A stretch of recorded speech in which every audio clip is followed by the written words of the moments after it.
মানুষ অভিশাপ দিক আর না দিক, চোখের জল একদিন ঠিকই অভিশাপ দিবে।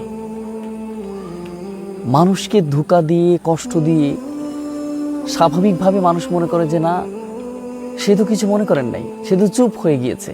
আর আমি নিজে চালাক মনে করছি আমার সাথে, মানে আমি চালাক, আমি ঠকাইছি ওরে, আমি নিজেকে বুদ্ধিমান মনে করছি।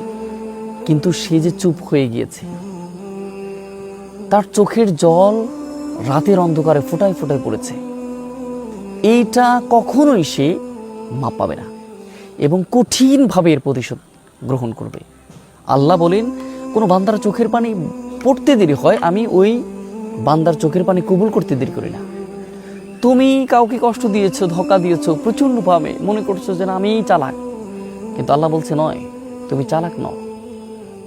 তুমি যে কাউকে কষ্ট দিয়েছো, সে যদি প্রচণ্ড পরিমাণ কষ্ট পেয়ে কান্না করে, চোখের